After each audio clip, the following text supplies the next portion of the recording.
ವಿಷ ಸೇವಿಸಿ ಮಂಗಳೂರಿನ ವೆನ್ಲಾಕ್ ಆಸ್ಪತ್ರೆಯಲ್ಲಿ ಗಂಭೀರ ಸ್ಥಿತಿಯಲ್ಲಿದ್ದ ಕೊಕ್ಕಡ ಮೂಲದ ಬಿಎಸ್ಸಿ ವಿದ್ಯಾರ್ಥಿನಿ ಚಿಕಿತ್ಸೆ ಫಲಕಾರಿಯಾಗದೆ ಮೃತಪಟ್ಟಿದ್ದಾರೆ.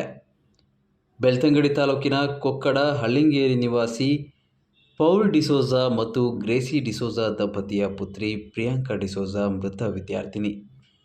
8 ದಿನಗಳ ಹಿಂದೆ ಇಲಿಪಾಷಾಣ ಸೇವಿಸಿ ಪ್ರಿಯಾಂಕಾ ಆತ್ಮಹತ್ಯೆಗೆ ಯತ್ನಿಸಿದ್ದಳು. ಇದರಿಂದ ಗಂಭೀರ ಸ್ಥಿತಿಯಲ್ಲಿದ್ದ ಪ್ರಿಯಾಂಕಾ ಅವರನ್ನು ಮಂಗಳೂರಿನ ವೆನ್ಲಾಕ್ ಆಸ್ಪತ್ರೆಗೆ ದಾಖಲು ಮಾಡಲಾಗಿತ್ತು. ಮಂಗಳವಾರ ಚಿಕಿತ್ಸೆಗೆ ಸ್ಪಂದಿಸದೆ ಆಸ್ಪತ್ರೆಯಲ್ಲಿ ಸಾವನ್ನಪ್ಪಿದ್ದಾಳೆ. ಪ್ರಿಯಾಂಕಾ ಉಪ್ಪಿನಂಗಡಿ ಸರ್ಕಾರಿ ಪ್ರಥಮ ದರ್ಜೆ ಕಾಲೇಜಿನ ಬಿಎಸ್ಸಿ ವಿದ್ಯಾರ್ಥಿನಿಯಾಗಿದ್ದಳು. ಪ್ರಿಯಾಂಕಾ ಸಾವಿನ ಹಿನ್ನೆಲೆಯಲ್ಲಿ ಕಾಲೇಜಿಗೆ ಮಂಗಳವಾರ ರಜೆ ನೀಡಲಾಗಿತ್ತು. ಯಾವ ಕಾರಣಕ್ಕೆ ವಿಷ ಸೇವನೆ ಮಾಡಿದ್ದಳು ಎನ್ನುವ ಬಗ್ಗೆ ಪೊಲೀಸರು ತನಿಖೆ ನಡೆಸುತ್ತಿದ್ದಾರೆ.